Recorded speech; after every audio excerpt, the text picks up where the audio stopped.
maybe I'm just reading too much into it. I think you might be reading a little bit too much into.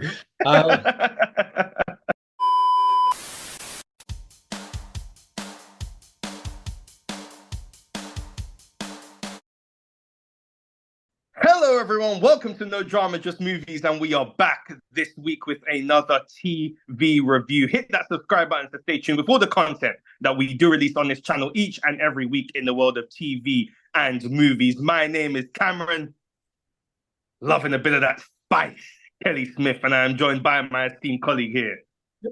I'm Phil. My daddy doesn't love me. Corwin. Oh, man, it's a sad life when none of our daddies are present. Hopefully yours is. If you haven't guessed by now, we are here to review none other than the penultimate episode, episode 5 of Dune Prophecy, the HBO original. So let's hop right in. This is the episode before the finale. It's felt like a, steady pace, 5 weeks. I can't believe it's already been 5 weeks, but we are here. We are here towards the end. So let's get straight into it. Last week, I think we were big fans of that episode. It felt like, as we said, to harken back to our last review, there was more meat on the bone. And I feel like we've continued that trend this week, at least in my eyes. I feel like the biggest thing I can say about this episode is that we're finally getting into the Game of Thrones-ism of it all.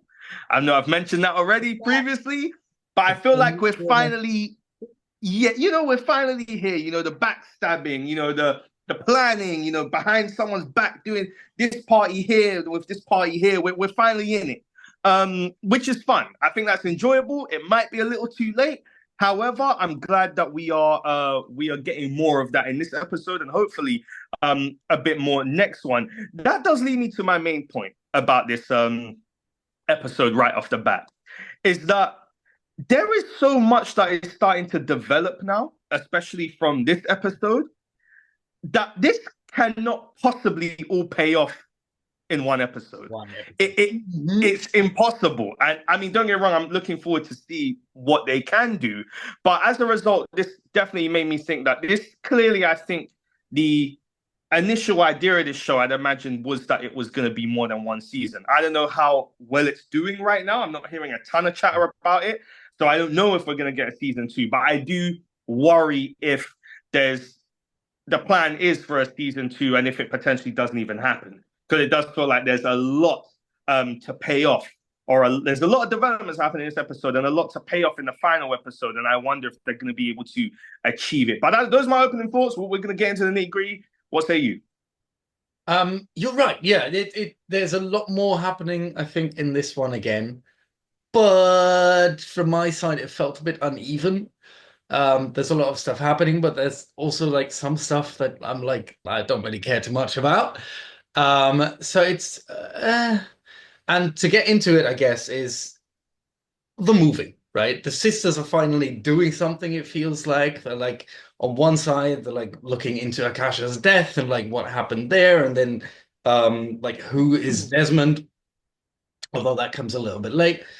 On the other hand, it's like Valya suddenly realizes that Desmond is a threat, and she needs to move against him. She's collecting her soldiers basically and saying, look, this guy is taking control away from us, and like now he's puppeting the emperor.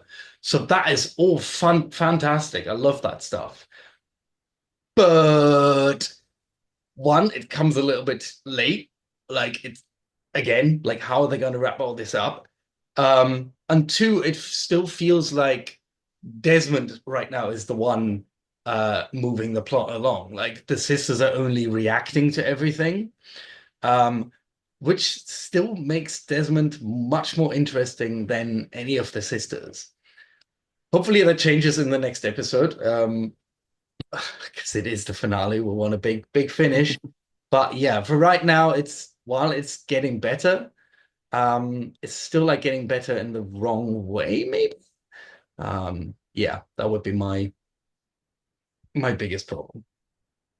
I mean, one of the things you mentioned there is, that the sisterhood, the sisters, we finally feel like they're doing more. That there's a lot of nitty gritty for them to get involved in. And that actually links, I think, heavily towards Emperor Corrino. and his family, because I felt like this was the most interesting I've actually found that family. And I felt like this episode was largely very much so focused on them and the moving parts within that family. But that is largely triggered by Valya. Obviously by her making this move to have Francesca obviously come back into the fold, Constantine's mum, and her make her play. And I felt that was very interesting and also very sad because it reminds you that this isn't about, in this kind of world, love is something that isn't really the priority. This is about obviously power and position. And, it's so interesting, obviously Francesca being used and more than happy seemingly to, execute this role as being able to forward obviously the sisters' goals and against Desmond and obviously combating Desmond by Francesca coming in and obviously having her fun with Corrino. Looks like they were about to have a great old time before we cut.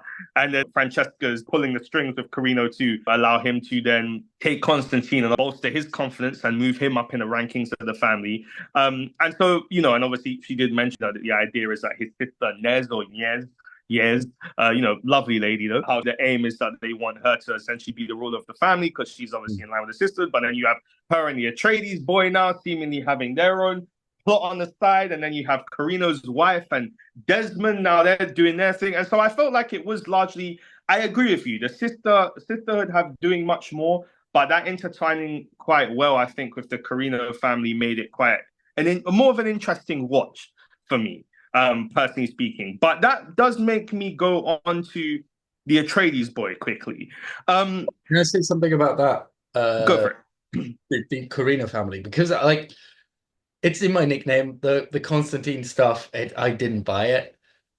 This whole thing of like my dad doesn't love me and he never will. Like, first of all, we've never really seen it, I think, in this show. No. And then like does this one thing. The Emperor suddenly goes, "I'm proud of you, my son, and here's a fleet for you to command." I'm like, where's the conflict? Where's the idea of he'll never love me? Like, it felt like the drama wasn't exactly real. So yeah, I didn't like that at all. That side of the thing. Just it also reminded me like there's too many characters that we're supposed to care about, and maybe it might be good to cut a few storylines because that wasn't working. Yeah. So no, that was actually a good point actually because the Atreides kid, what do we think of him? Like in my mind, he has a great scene with that Fremen girl. Very pretty Fremen girl, by the way. I wish I remember the character's name, but lovely actress. Mikaela, that's it. What a sister. What a sister. Nothing like sister and Fremen.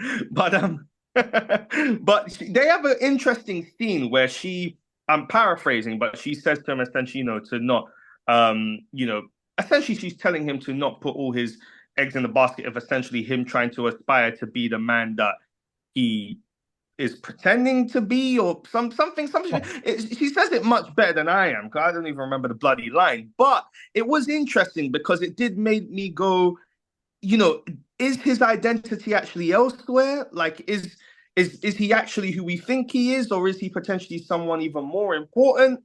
But what's your thoughts on him? Because I get the impression that maybe there's something more to him that we're perhaps not seeing it. That scene specifically, I wish I remembered the line, but it made it sound like maybe there's an identity he could be hiding, or maybe I'm just reading too much into it. I think you might be reading a little bit too much into it.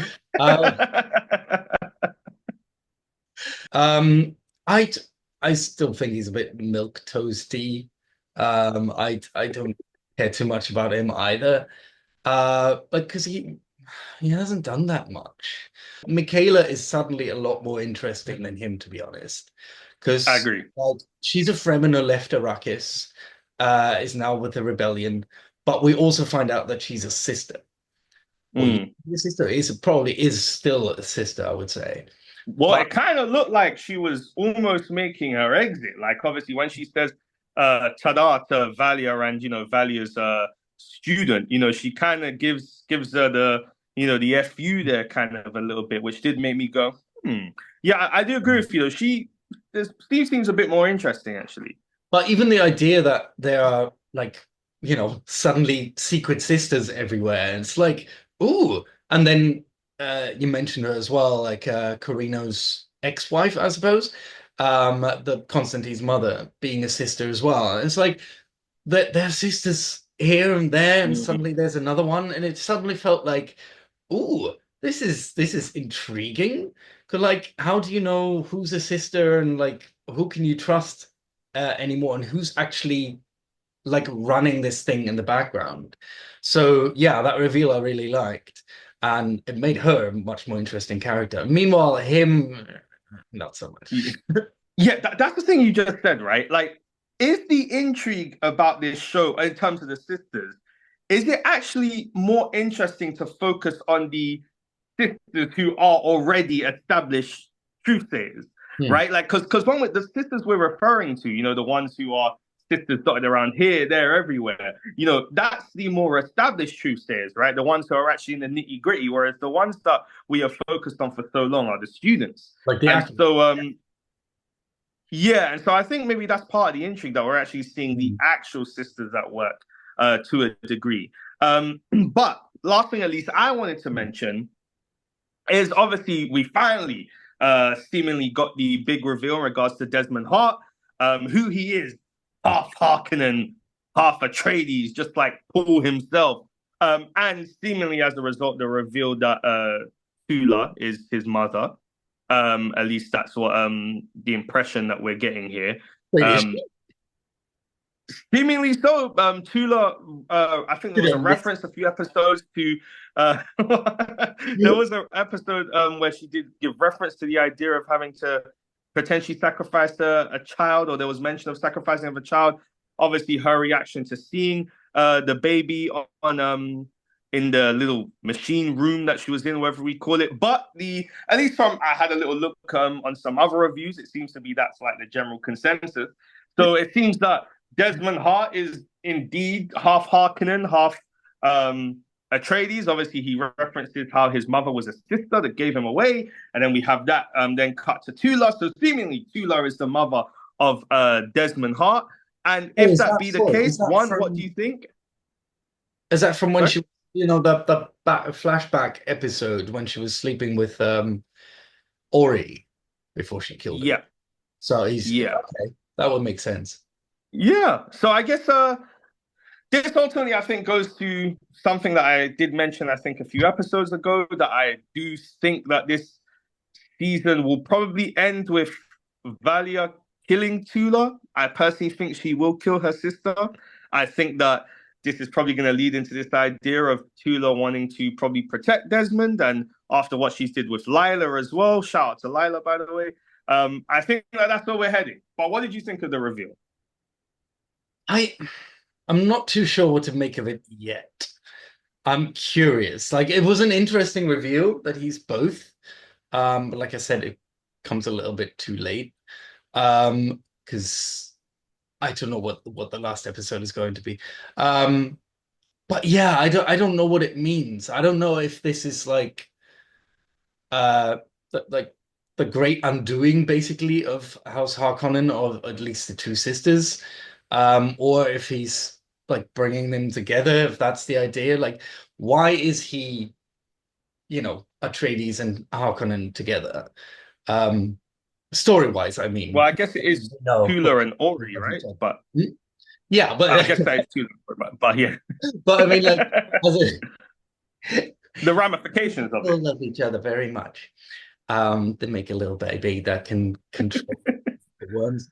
But not for, as like a writing standpoint, from a writing standpoint. Yeah. It's very symbolic that he's combining these two houses that are very much embroiled in a feud, or have been embroiled in this feud. And like, what does that mean symbolically that he is now a piece of both of them? I don't know if they're going to do anything with that symbolically, or even like story-wise. I couldn't speculate. Yeah, I mean, obviously, the last thing I want to mention is obviously we did finally get confirmation, seemingly, of at least the technique that Desmond is using. They said it was that same like airborne virus that was used during the plague. So I'm interested to see how that they explain that more or how that develops because I was a little bit lost. But yeah. But anything else you want to add finally before we wrap it up here? I do want to quickly mention the scene Ynez has with Keiran, the swordmaster Atreides, when he's like chained up or whatever they're doing in like this Yeah. horrible prison thing. And she says, I wrote it down. Do you really believe you can bring about a better Imperium? Mm. Um, and I was wondering, like, what does that even look like? I mean, everybody wants like the sisters, that's the whole goal, right? To create a better Imperium and to create that leader. But this idea of the rebels wanting a better Imperium, what's wrong with the one they have now? We haven't seen anything that's like Yeah. we as viewers would think, oh, that needs to change, or Javicco is a bad leader or anything like that. So Yeah. what are the stakes there? And it kind of felt empty as well, which again I feel like just cut some of that stuff and like focus on on what's really important. Uh, Yeah. but Yeah. that's it. That is the question of the day. What does that look like? What does it look like indeed? However, what we can do right now is give our icy review score out of 10 for episode 5 of Dune Prophecy. Go right ahead. What's your score? I would give it a 6 out of 10. Like it wasn't bad, but it also wasn't great. Good, and it made me more curious about the next one. There was still like a lot of things that I didn't like about this one, and still a lot of things that didn't work, like extra fluff, and characters that I didn't care about, or weird things that I tried to sell to us, like Daddy doesn't love him. So yeah, a 6 out of 10. Well, I'm gonna go one up. I'm gonna go for 7 ices out of 10. Reason being is because once again, to use my analogy, there's a lot of meat on the bone. There's a lot of fat on it, though, a ton of fat on the bone. But once you get through the fat, there's some juicy meat and just enough to keep you going until the next T-bone arrives. And so as a result, I'm gonna go with 7 ices out of 10. So you're going with 6 ices out of 10 for this episode. I'm going with 7 ices out of 10 for this episode. So that will do it for our review of episode 5 of the HBO original Dune Prophecy. Once again, if you like this video, please subscribe to our YouTube channel, like, comment, share, drop down in the comment section below. Let us know your thoughts on this episode and what you think is going to happen in the finale. If you think that there is too much going on, if you think there's going to be a season 2, let us know. We are interested to see your thoughts. Once again, my name is Cameron. Love a bit of that spice, Kelly Smith, and I'm joined by my esteemed colleague here. I'm Phil. My daddy doesn't love me. Corwin. Oh, that's right. And once again, kids, if your daddy doesn't love you, too bad. Once again, we are No Drama, Just Movies. We wish you the best. Have a lovely, lovely day, and we will see you very, very soon. Take care, guys. Bye.